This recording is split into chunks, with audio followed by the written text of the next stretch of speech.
What's up, Shelf Addicts? Welcome back to the Shelf Addiction Podcast. Today on Book Chat, we are continuing our reread of the Mercy Thompson series. This episode, we are covering Book 11, Storm Cursed. Stay tuned.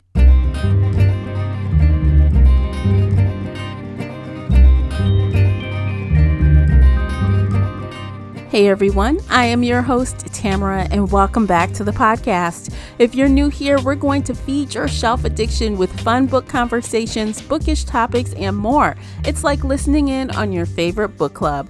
Participate in this discussion by joining the Facebook group Shelf Addiction Official or over on the Book Clubs app. I hope to hear your thoughts on today's show. You can also find me and Casey on Twitter and Instagram. The links for everything I've mentioned are below in the show notes. If you enjoyed today's episode, please support the podcast by sharing it with some book nerd friends or on your favorite social media space. And don't forget to hit that like button and subscribe before you leave. That will really help me out, and I appreciate you for doing it. The uncut video version of this podcast is available right now over on Patreon. Join us there for exclusive videos, including after shows and more.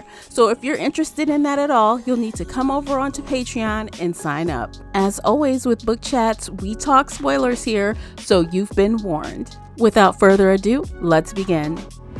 Joining me is feature co-host Casey from Heartful of Ink. Welcome back, Casey. Hello. I'm so excited to be here. Yay! Because today we are doing another installment of our reread of the Mercy Thompson series.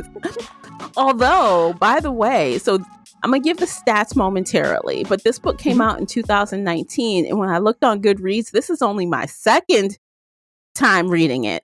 I think so too. I think I've only read this once. Yes, because it's so new. So we haven't had a chance to read it twice. Reread. Yes. Right. All right, so we'll do the stats, give the synopsis, and we'll jump right on in. So we are reading Storm Cursed by Patricia Briggs, 11th in series, published May 7th, 2019 by Ace and Penguin Audio. The paperback is 303 pages. The audiobook is 10 hours and 15 minutes, narrated by Lorelei King. All right, Casey, would you please share the synopsis? Happily. In this powerful entry in the #1 New York Times best-selling series, Mercy Thompson must face a deadly enemy to defend all she loves. My name is Mercedes Athena Thompson Hompton, and I am a car mechanic and a coyote shapeshifter, and the mate of the Alpha Columbia Basin werewolf pack. Even so, none of that would have gotten me into trouble if, a few months ago, I hadn't stood upon a bridge and taken responsibility for the safety of the citizens who live in our territory. It seemed like the thing to do at the time. It should have only involved hunting down killer goblins, zombie goats, and an occasional troll. Instead, our home was viewed as neutral ground, a place where humans could feel safe to come and treat with the Fae. The reality is that nothing and no one is safe. As generals and politicians face off with the Grey Lords of the Fae, a storm is coming and her name is Death. But we are a pack, and we have given our word. We will die to keep it. All right. So, dragons and witches. Oh my. So in the live that we did on Tuesday, we said that there's literally everything in Patricia Briggs' world. And I did not say this out loud, but I thought, there's never been a dragon. And then I got to the end of the book, and I was like, oh, fuck, there is a dragon. And I wonder if I said that subconsciously, thinking about, like, because I didn't remember there was a dragon. It must have just been in there somewhere. Like, as soon as I read it, I was like, oh, man, this is why we had this conversation. Like, we've only read this book once. It's been a couple of years, but there was a dragon. Yeah. We should have remembered the dragon, but we had this conversation on the live. I know, especially since the dragon is like the reason that, Coyote got involved. He... Is it, though? Well... Because he looked at Adam in that moment and went, and like gave him a very special stare and said... It's all about what he doesn't say, right? He said that, but he didn't say some other things. There's a lot he didn't say. And I do think he wanted to save the dragon. Like, I think that is a truth. I don't think it was the whole truth. I think it was just the tip of the iceberg for him. I think he sometimes uses like that Fae mentality when it comes to the truth. Absolutely, yes. Which is, I mean, a very interesting skill. I don't think I have that skill. It's basically, to me, lies of omission, right? Like, Mm-hmm. you're gonna tell the truth, but maybe not what you should be telling the truth about. Even Mercy is using that. Like, they keep talking about her be hanging around politicians for too long and stuff. Like, when she Mm-hmm. talks to, Sherwood, she's like, well, I can't lie, so I'm gonna tell the truth, but I'm just gonna word this very carefully. There's a lot of that going on, like Mm-hmm. half truths, I guess. But it's not necessarily a bad thing. Like, that's how Patricia Briggs writes all of her books. She tells you exactly what you need or think you want to know, but then, gives a giant plot twist at the end and something else happens. Yeah, so she does that by design, but it's Mm-hmm. so smooth, you don't feel like the characters are lying to you. Not at all. Like, I literally, you guys know, if you follow the podcast, we just finished a book with the buddy read where I literally felt like the main character lied to me. And I'm like, you lied. Like, you tried to, it was an obvious misdirection, but it was just because Mhm. the main character straight up lied to our faces. And I don't like that feeling, but Briggs does not do that. Like, she does tell you, but she Mhm. doesn't tell you. But she doesn't tell you. Yeah, Yes. but you don't feel like you've been betrayed. So, yeah, that's a good thing. Very good thing. Yeah, because that's not a good feeling. Like, you lied to me. But, because Mercy is very reliable. She's a reliable Mhm. character, and I like that. We know we can trust her. Except when Coyote gives her a dream that lasts like 3 weeks and then takes her memory away so she doesn't actually remember it. And we're like, Mercy, this is the thing. But Yeah. that's him playing games with her. I mean, well, that's him not necessarily playing games, but he's trying to use her like a pawn. So he's going to Mhm. plant the information and then take it away so she can't quite reach it until she really needs to. And Needs he's it. Yes. like someone who like does hypnosis on someone. They tell them all Mhm. these things and then they take it away and then they give a little snap or a little code word and then suddenly Mhm. it's back. And in this case, his way of doing that was Gary calling her. Yes. It's like, oh, I remember everything now. Oh God. Like, no, damn it. And Gary's like, what did he do? Is it bad? It's our dad. It's always bad. Oh my God. But that's Coyote though. He's like Mhm. always doing the worst. I don't know. Oh, for sure. But he's not bad. He's not good. He's just chaos and crazy. Mhm. And all things considered, he barely did anything in this book. He just moves people. He moves like people like they're on a chessboard. Mm-hmm. Like it's He's a game. like, oh, look, here is a very bad coven of witches. We need to get Mercy in here to take care of it. So let me set this up like a chessboard and boom, boom, bam. He just did that in Silence Fall in book 10. Like, Mhm. well, while you're here, let me just get you to do a couple things because, your brother couldn't take care of it. So I'm going to send you.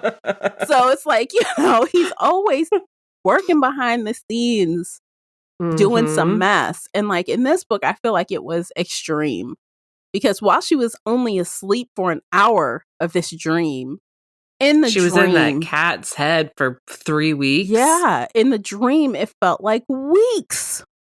Which is insane. Like, why would you torture your own child like that? Because he wants her to learn all of the witches' stuff. He wants her to figure out what they're doing, what they're capable of. It's...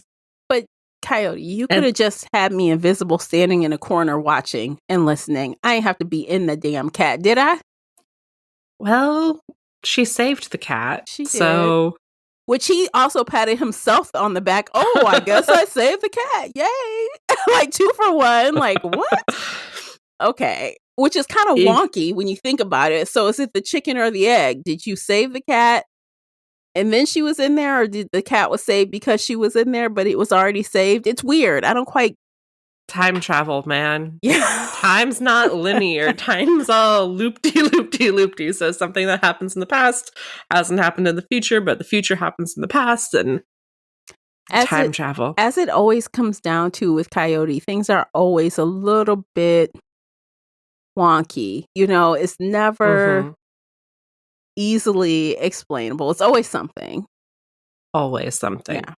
It's always 3 steps to the left, 1 step to the right. Now an anvil's falling on your head. Oops. But we got this accomplished. So yay! Yay, the witches are dead. Oh my God. I would hate to be one. I would think I would feel like Gary. Like, I effing hate you. Yes.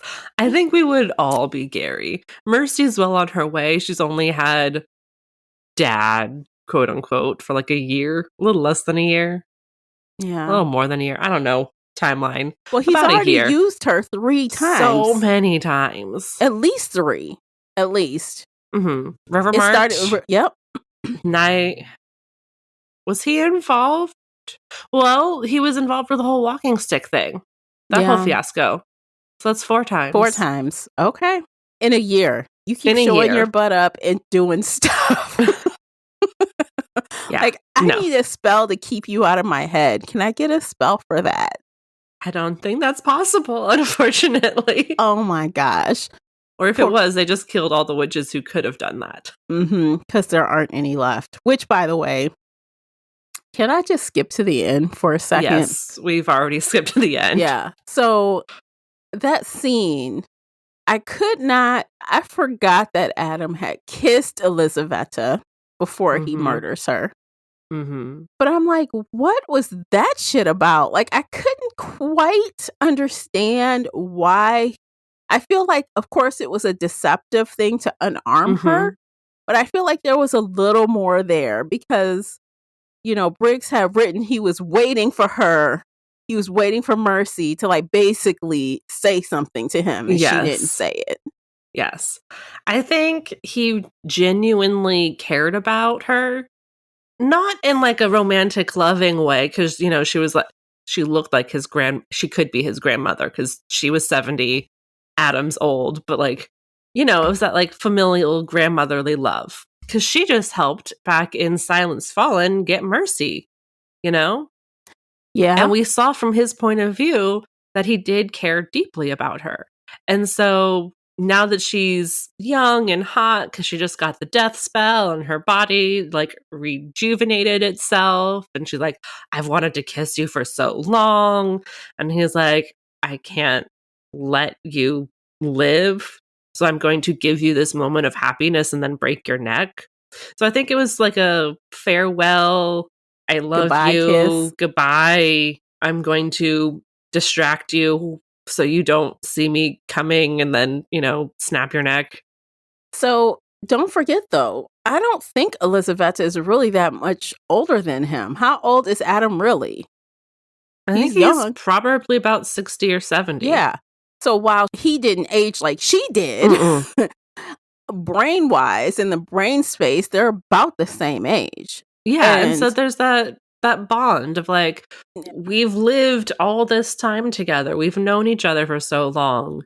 He kept talking about how she was his friend and he always called on her. And he was so devastated when he found out that she had turned to black magic. And right from that moment, he knew he had to kill her. Yes. He kept putting it off, but he knew he had to do it. Yes, he did. And he did. I'm like, damn, Adam, you're not playing around. But, Mercy said it for him. She's like, we don't allow black magic in our territory. Period. You had to kill her. And Mercy understands that it wasn't a romantic, I love you, let me stick my tongue down your throat kiss. Right. It was a goodbye person that I care about who needs to die. I don't know. Which really sucks. Yeah. But he still was like, he always, I think, expects the worst from because of her. Christy. Yeah. I think if he ever...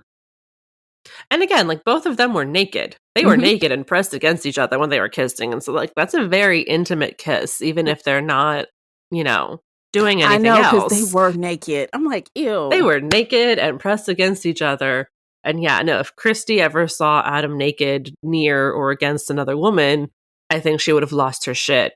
And Adam still kind of expects Mercy to react like Christy. And Mercy's like, no, I understand exactly why you did that. If Mercy had to kill Stefan, she would probably kiss him and then break his neck or stab him. Like, love you, friend. Bye. yeah, no, like that's exactly what Mercy would do. Yeah. She'd be like, love you, but let me Yeah. shove this stake in your heart. Thankfully, we love Stefan. He's not evil. That's not going to happen. But I think it's very similar, and Mercy understands that, and that's why she's not berating Adam, even though he's berating himself. Well, also, you know, even if she does feel some kind of way, which she did, she was wiping his mouth off and saying, hey. I think she did that more for him than for herself. But Well, yeah, like, I'd be like, go brush your teeth before yeah, you like, kiss I'm me. not going to kiss you right now because that's kind of gross. I'm sorry. Yeah, I no, know where your mouth has been. But, you There's know, some black magic. Just get rid of it. I still think, you know, she's human. You've got to feel a little bit of a way, you know, even if logically preferably, you yeah. understand the logic of it. But, you know, she's dead. Elizabeth is dead. Yeah. So there's no why, you know, there's no reason for it because it's not like she's alive to even, you know, so she lets it go essentially. But I can't imagine any woman not feeling some kind of twinge or something, even though you logically understand like what's happening. Yeah. And then I think Mercy did feel a little bit of that twinge, but she gets the nudge, so. She gets the nudge. So she wins. She's like, later. He's like, promise? She's like, I'm like, oh my God, they nudging a lot all the time. Like, y'all. All the time. They're nudging all over the place. All the time, everywhere. Y'all just go get a room somewhere. People are like, quick, where's that essential oil? We need to douse it on Adam. He's too much for her poor body.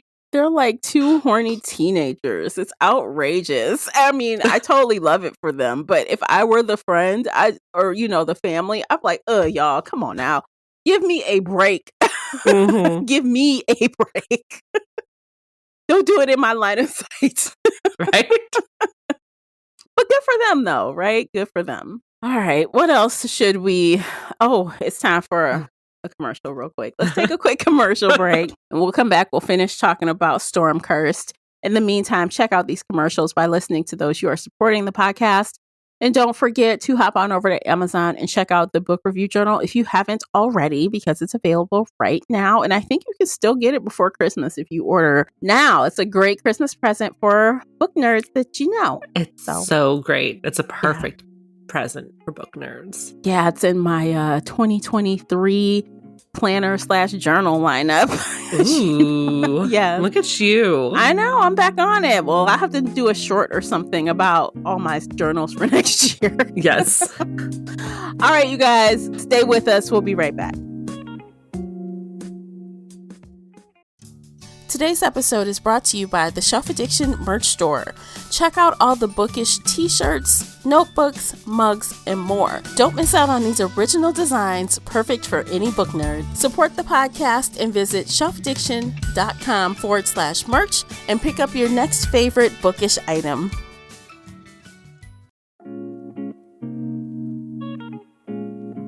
All right, welcome back. We are back at it. Reading our favorite series in the world. Yes. Should we talk about Paul for a moment? Sure.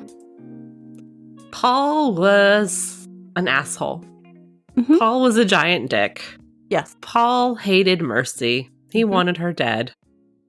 Well, maybe not dead, but like definitely out of the pack. He was part of the whole movement against her with Mary Jo and the other guy whose name I've just completely forgotten. The one who had to leave and go live with Bran. Oh, yeah. I can't remember his name. That was like, what, 3 books ago when they got in that fight? Was it 3 More, books? or that might have been like Bone Crossed. Okay. Or Silverborn. Like, that was... They were trying to oust Adam when he was injured, and they had this little plan, and... Yeah. Yeah. And then Mercy shot him in the head with the lead bullet.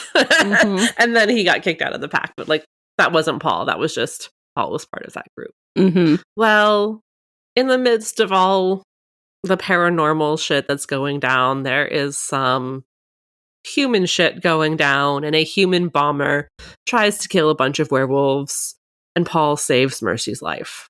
He does. Oh, I almost cried. Really? When he sat there and touched her cheek and was like, just tell them, you know, I was a hero. I was like, that's really sad. But then I didn't cry because he was an asshole. Mercy told everybody repeatedly, Paul saved me. Paul saved me. She was a little delusional as well from the pain meds, but, you know, she wanted to make sure that people knew that he did that. And it doesn't negate what he did before, but he did this now. Yes. And apparently, and I remember he did, like, kind of express some feelings about Mary Jo in that other book, but it came up again. He's like, tell her I love her. No, don't tell her that. No, he takes it back. Don't do that. But, you know, yeah, Mary Jo has good things to say about Paul. You know, she's like, he's a good person. So, because she was part of that whole group who hates Mercy, and she still kind of hates Mercy. Yeah. She's slowly coming around, but not enough. And it's, you know. Yeah. But she did tell everyone what he did, and everyone appreciate. Obviously, her friends don't want her dead, so they are grateful for him for doing that, right? But yeah, but still, Paul is dead. It's kind of a little bit of karma, a little bit, yeah, yeah.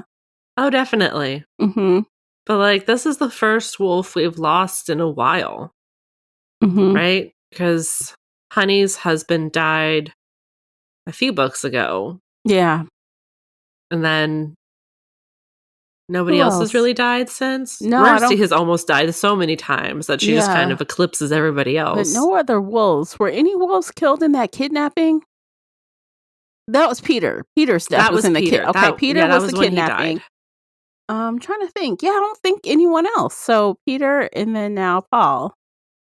And is it weird that it's always connected to Frost? Is that a pattern we are seeing from Patricia Briggs? It is a pattern. I mean, yeah, even though strange. I mean, it was the humans and the government, but also Frost was involved. So interesting. Anyway, I just wanted to talk about Paul because Paul deserves 30 seconds. Yeah. Now we can move on and remember that he was an asshole in life, but did something good. Yeah. With his death. So, the witches. This was one elaborate, complicated, like, plan. So, I might let you take the lead on that one, because I know I was speeding through this book, and it got really murky at the end of what caused what. So, there is a coven of witches from Tennessee, which is terrifying, but they're southern witches. They are kind of powerful. They want to call themselves a real coven, but they only have 10 families, and Elizaveta looked down on them. They're like, you don't even have real lineage. You're a ragtag band of misfits. I'm a true witch.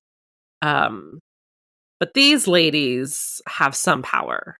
Yeah. There was one witch many, many years ago who's now dead, who was able to create zombies out of anything. Like ogres, dragons, people, werewolves, and they did not rot. They looked human and totally fine 2 centuries later, which is terrifying.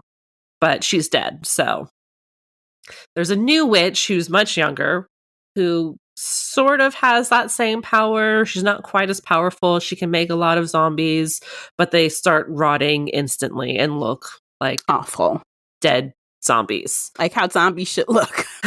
Yes, like how zombies should look. So she's here. There's the witch called Death. who is super powerful, wants to take over the world, basically. They had a trader in Brand's pack in Montana. That was mentioned in one brief sentence here from Mercy's point of view.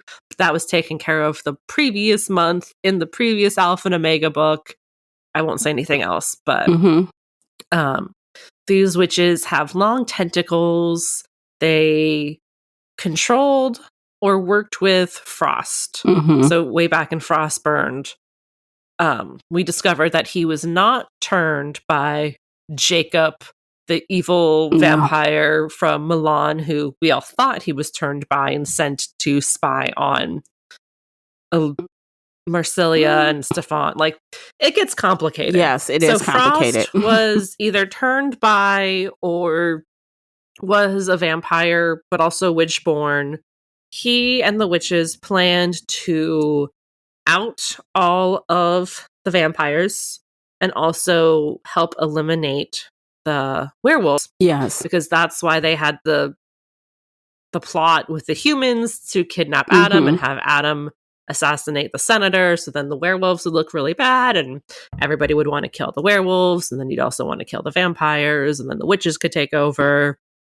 Yes. The vampire witches would also take over. Oh, God. And because there's that vampire witch, there's werewolf witches, vampire witches, you know, witch lineage all over the place. And yeah, they still never figured out who created Frost, but Marsilia did kind of step up, and she was able to like eliminate some other people that had the same lineage. Yeah, from by scent. Either by Frost or with Frost. Right. Because he was about the same age. He was only about 70 years old as well. Which is very, very young. Like, they had to take care of his body because his body didn't decompose. Yeah. And so the word is now out, you know, to kind of look for anybody that has this signature kind of on them. Because she traveled to several seaths and found a few plants. And they got eliminated instantly. Yeah, not all of them belong to Frost, but they could have been made by the same person who made Frost. And we still don't know who that is. Yeah, no, that's going to come up later in a different book, but mum's the word. Yeah, exactly. So we had that, and it's like, so that complicated plot.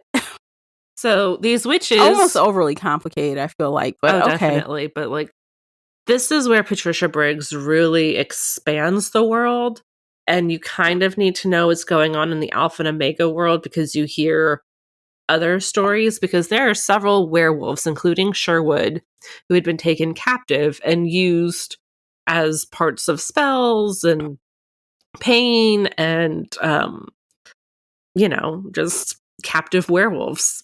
Why not? Which, again, when we reread this stuff about Sherwood, it reinforces how old he is. He's very old. You know, because the original witch was the one that held him captive. So, and he knows all this stuff about magic. Like, for example, like in this book, you know, the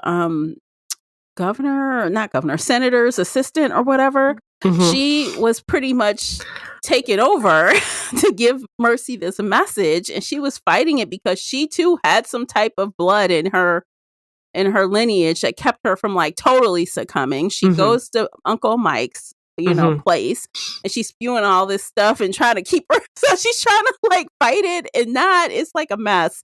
And so Sherwood is told by Mercy, like, she's talking to his wolf. Fix her. Okay? And then we'll go hunt some witches. And he's like, Done. Let's do it. Deal. Let's do it. Yeah. And his like eyes are yellow and he's working and he knows exactly what to do. And it's like, wow, okay. He's breaking spells, and he even murmurs like, oh, if I were in my own space with my own stuff, and he kind of just stops, you know. I'm like, there's a lot about Sherwood we don't know yet, but that's going to come out in a future book. So yeah, I know. But it's like, wow, like all these people have access to magic. So it's never just a werewolf. just a vampire. Just That would make things anything. way too easy. Yeah. That would make Everyone. everything too easy. Yeah. Yes, like everything is magic touched in some kind of way. Mm-hmm. It makes it really difficult to fight things. Yes. Yes, it does. Mm-hmm. But thankfully, Mercy can, feel magic, and usually magic kind of bounces off of her. Not always, but sometimes. And she's here to save the day. She is. And she does again. Again and again and again. And again and again. Like, it's her thing. And she even says in this book, like, I think she said something about not being too clever, but she is like crazy lucky. Yep. And that's exactly what it is. Because Coyote. Mm-hmm. Mm-hmm. She's just headstrong and a little stupid and a little clever and willing to go fight for anybody, and then just gets really, really lucky. Yes. She survives out of pure luck and almost a little bit of time. magic. Yeah. Yes. Yeah. Because even in this book, she does, we talk about her saving the day. Of course, she does do things that are not that smart. Like when she goes, like she gets rid of Sherwood. And then she goes after Adam because he leaves a voicemail. Hey, I went to Elizavetta's. I'm going to help her. Bye. So she takes off there and she's slinking around in her coyote form. And she sees Adam as the wolf on patrol. I'm like, girl. So Adam somehow, he's fighting this somehow. And he tells her to like leave. Yeah, because he's like, just go. Right. Stop being an idiot and go. Yeah, he tells her to leave. And of course, she comes back. She goes, she gathers the crew, she gets her entourage and comes back. And her ability, I just want to skip to her ability. We can talk about all the other stuff. Yeah. But she's able to like free him through their pack bonds, like completely free him of the hold that was on him. Also, a little bit of blood magic. So he bit down on her neck. He did. And got some of her blood in his mouth. And thankfully didn't, bite all the way down and break her neck. I mean, and of course, Wolf has to point that out. He's like, look, I wanted you to touch him. I didn't say you should like have your neck in his mouth or anything. But that's what worked. And he's like, damn it, I told you to leave. What are you doing back here? But she has to save Adam. Yeah. So something I noticed, this is just a total one-off thought, was that in every single book, Mercy has always saved Adam, right? Like she's always saved him out of the cages. Last book, she saved herself, but then he had to come pull her out of the cage, but like all the bad guys were dead. Yeah. And I just completely forgot what my thought was. Oh no. My brain just turned off. Like I don't know. Never mind. It'll come back. No, like my brain just went black and I was like, oh shit. I had a thought. I was saying it. I don't know what. Oh, I hate when that happens. Never mind. Okay, what should should we talk about the crew she gathered? It was a fun crew. It was Z and Tad, which are good guys. And then it was Wolf, who was fucking terrifying. Yes. She calls Marcelia. She's like, hey, do I owe you a favor? You owe me one. I lose track. I'm like, oh, okay. Here we go. And this time he's, presenting in a different way. He's really sneaky. He's very sneaky. Yeah. He has wizard magic. He has witch magic. He has vampire magic. I feel like he has some other magic in there. He's super fast, faster than werewolves. Yes. And let's just say white magic. It was pure white magic. Yeah. So he's an unknown. Like he's always a variable you don't really know. Because like today, like in this instance, she was, Mercy was telling Adam, he's on our side for this, I think.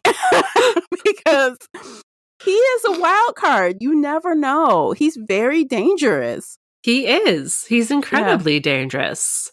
And I want to point out the fact that he put his hand on Mercy's arm when she released all of the zombies, and then he fell to the ground. And we don't know what really happened to him, but that's going to be very important in 2 books. It will, because he clearly, he's like, I'm free or something. I'm relaxed or something. I'm at peace. Yeah, I'm like, oh shit, you done did That's something. Not good. He's all laying on the ground like, la la la. Great. Making snow angels, even though there's no snow, just like, waving his arms around like a fucking crazy person. It's like he's high or something, like high on freedom or something. Mm-hmm. Like you've released something, girl. And that's terrifying. Mm-hmm. I don't know. He's one to watch. Yes.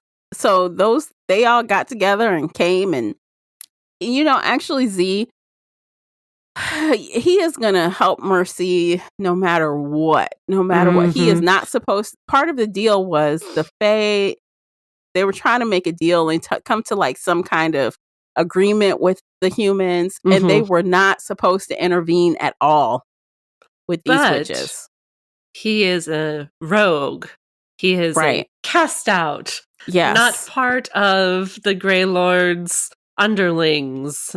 And they are still finding pieces of the last ones who hurt him. So I don't think anybody's going to lift a finger against him anytime soon. No, I think, Mercy kind of says he's probably too powerful and they want him still. So he probably has kind of even though the Fae, they say stuff, but they kind of side skirt it, because he knows full well they met him too. Yes. They met him too. Yes. But he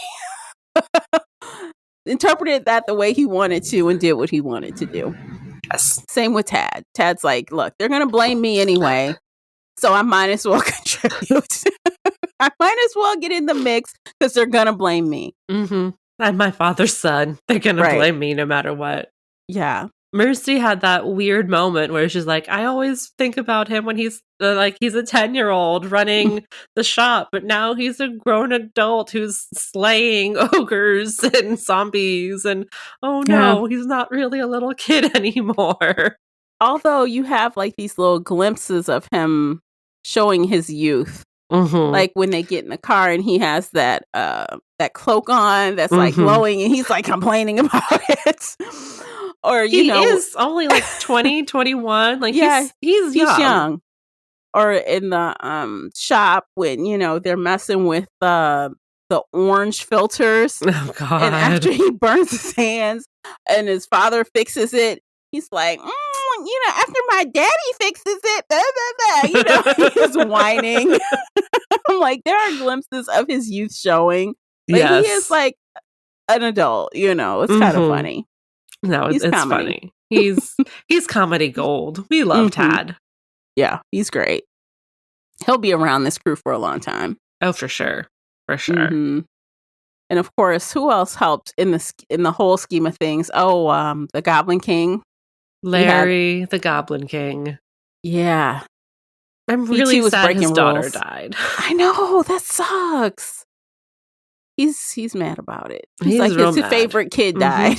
He's not over that, and I think he's still gonna do a few things to like feel retribution or get retribution. Because she was there watching the witches and making her own choices, and he was like, I was proud of her for making her own choices, but now she's dead because she made her own choices. And because Larry, technically goblins are fae, so he was also kind of under that restraint of not being able to like legitimately go kill the witches. He couldn't act in that way, but he acted by giving information and giving warnings. Exactly. Yes, he was able to get his revenge on the witches anyway without physically doing it. But I feel like, no, there's still some witches around because they only came in 2s. And there's at least 8 others. So this is not the last we've seen of the witches, is my prediction. And I feel like Larry's going to get himself involved at one point or another. I feel like, though, they're probably, and I'm kind of guessing, they've got to like amass power again, right? Because like the most powerful ones were taken out. They're dead. Instantly. Mm-hmm. Yeah. But they still have some power. They have been gathering power for the last few decades. I don't know. I don't think they're gone. I don't think this is the last we've seen of the witches. I don't think the Hardesty witches are just going to go quietly into the darkness. They're not. I mean, just think about how Briggs has dragged Frost along on this ride. Right? We thought he was one and done, but now it's 4 books later. And he's up here again. He comes, the influence he's had doing things is resurfaced. So she's not done with those witches. We're not done with them. We're not done with other things, but I won't say. Oh my God. I thought it was going to be this book, but it wasn't. I'm like, oh shit. It's the next one. But you know, I'm telling you, Briggs has like the long game with her plotting. Oh, yeah. Oh, absolutely. Yes. Yeah. Again,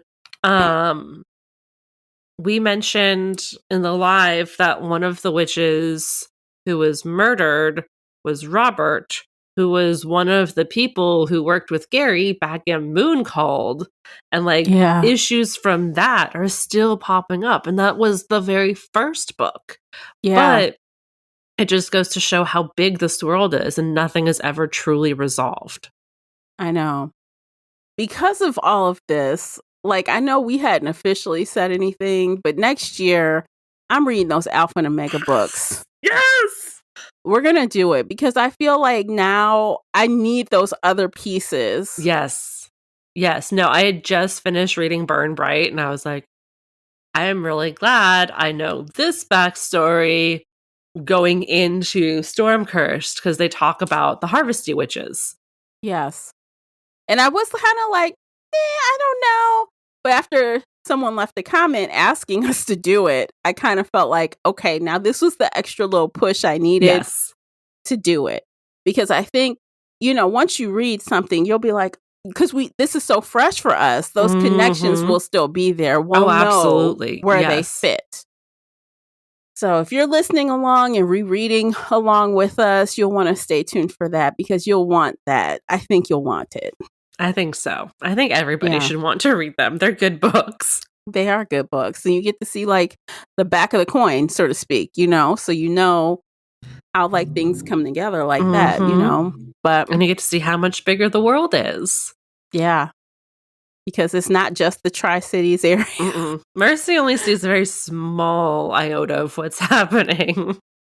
But for her, it's a huge impact. Absolutely. Yeah. No, like it's crazy and wild, but also like there's just so much everywhere that's happening. Absolutely. So I'm excited. We're going to do that. I don't know when next year. I don't want to like say for sure when we're going to do it, but I will figure it out. We'll figure it out. It'll come. Yeah. So we were talking before we hit record about Adam. Should we talk about Adam's like the worst thing about Adam? We love Adam. We stan a king, but he is not perfect. And he has gone down in the rankings a bit. He has. Adam's a Republican. Oh my God, don't say it. No. Oh my God. No. It's like, how dare you tarnish this man by making him... You have ruined him for me. Oh, he was perfect. For 10 whole books, he was perfect. And now, no. I can't. I cannot. Nope. He was hanging out with POTUS, and that's when it kind of came up that Mercy says, you know, we vote differently, and our votes cancel each other. And I'm like, damn. God damn. Adam loses all of the brownie points. Charles is now number 1. Charles would never. Charles would fucking never. No. Charles is perfect. We love Charles. I cannot understand like how Mercy, like I know that being with someone who believes polar opposite of you in a lot of important areas. I don't know how you could be with somebody like that. You can't like full on ignore. It's not those just like, things. oh, it's just political. Political is not just the superficial thing. It is the very essence of who you are, like what your moral code is. Because there are some people who are out to destroy other people, and they call themselves the Republicans, right? Yeah. Like the Republicans would hate both of us. The Republicans would happily see both of us dead. And like they can go, no, if Adam is voting for Republicans. I know. It's wild. It's wild because I just, not to get all like that, but I just can't understand why she would ruin this character in this way. Like, don't do it. Just don't do it. Just don't do it. Maybe she was, and I thought maybe she was throwing a bone out there saying, oh, some of them are just like us. Normal. Well, okay, so the senator was a Republican, and he was trying to talk about how each side has some good and some bad, and yes, that is true. And I will never trust any politician except for Leslie Knope, but she's a fictional character, so, like, that tells you everything you need to know. But, like, even he wants to get rid of all of the Fae and the werewolves, and no, he wouldn't bomb them like he said, but he doesn't like them. He doesn't trust them. He's begrudgingly working with them. Yes. And I mean, even his assistant, she does not like them either. And even Mercy says, hey, keep hanging out with us and keep hanging out with me and you'll think we're the good guys. I feel badly that Briggs did that to this character. I feel very conflicted about Adam now. And I don't even know if it comes up again or if it was like maybe she was feeling in her feelings about something political when she wrote this book. Okay, so this book came out in 2019, but it was written earlier.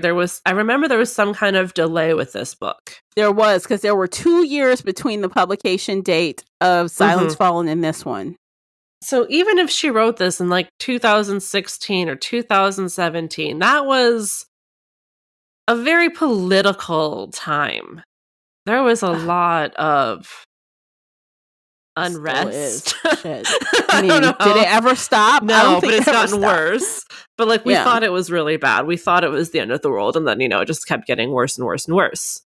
I don't know. I don't know. Like I feel like sometimes authors try to say things in a low key way, and I'm like, I don't want to read into it too much because I might get mad. I don't know. That's kind of where I'm at. Is like I'm going to pretend either that this world is not as bad as reality, or, I mean, which it is because they're obviously very bigoted, awful politicians who want to destroy entire communities.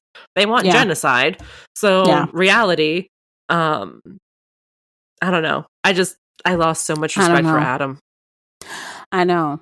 So, and I really don't remember if his politics come up again or not. I don't think they do. And I'm really glad, but also just like, Jesus Christ, why did you have to add this in? Why didn't your editor be like, there's too much political stuff? Because, I mean, all the other politics could have stayed. We did not have to know his affiliation. It could have been a gray spot that we would have never filled, and it would have been just fine. I don't know. Why say it? Why say it? Anyway. Okay, we need to talk about something happy to end this session with. Let's see. Happy. What happened at the end of the book that was happy? Nothing. The last scene was of Coyote. Yeah. No, it was... Damn. Did anything good happen in this book? No. It was Wolf's scene. Well, okay, no, there were miniature goat zombies, and they were cute. It was terrifying, but they were cute. Oh, cute goats. Kill them all. Burn them all. Mary Jo is kind of friendly with Mercy. Adam won't let Mercy go grocery shopping for eggs, probably ever again. Yeah. I don't blame him. I don't blame him. I mean, heck, even Tad won't even like leave her in the shop to close. He's like, I feel guilty that I wasn't here. Which is Mercy has had a lot of shit thrown at her for the last 11 books. Mm-hmm. It's a good thing that people are like, no, we're going to take care of you. We're going to watch you. You need armed guards at all times. I mean, all this stuff, and then you go and get kidnapped. Oh my God. Like, no, you'll never be completely left alone again. Never again. Yeah. She might as well kiss that goodbye. And I think she kind of appreciates that. I think she does. Yeah. Because she doesn't need it, but she appreciates it. Yeah. She doesn't want to get kidnapped. She doesn't want to get hurt. She needs her people around her. Mm-hmm. So yeah, I would too if I were her. Especially you have a lot of powerful friends. Yes. Keep them close. Yes, keep them very, very close. Yep. Okay, so what's next? Storm? Smoke Bitten? Smoke Bitten. Next, I think. Yes, Smoke Bitten. Book 12, Smoke Bitten. Ooh. Beautiful cover art, as always. You can see this if you're on Patreon. Mm-hmm. So this is next week, right? Yep. Moving on. Moving forward. Don't forget, if you follow on YouTube, you can catch the live reading sprints on Tuesday. And then we'll be here on the podcast on Friday with this book. So, yay! So fun. Yes, and if you haven't already caught this week's episode, we've already posted our kickoff to our year-end kind of series. So Casey and I are talking about the reads that we did. Ranking them. We're ranking the ones that we did that were like book to movie adaptations or, book talk. Book talk made us do it. Yeah, so that's available right now in the podcast feed. You don't want to miss it. Coming up, we'll be talking about our fantasy series, the ones we read this year and ranking those. And of course, you'll catch Classy and I talking about our buddy read mystery and thriller titles. So we got good stuff coming this month. Yes. So get excited. Stay subscribed. Get subscribed. You don't want to miss all the good stuff. All right. I think that's it. What do you think, Casey? I think that's it. I think we're good. All right. So it's been a fun conversation. Even though we went on a mini rant, it's all good. That's okay. See you next time. In the meantime, join us on Shelf Addiction Official or over on the Book Club's app because we want to talk with you. Mm-hmm. And we'll catch you in the next episode. Till next time, take care of yourselves. Bye everybody.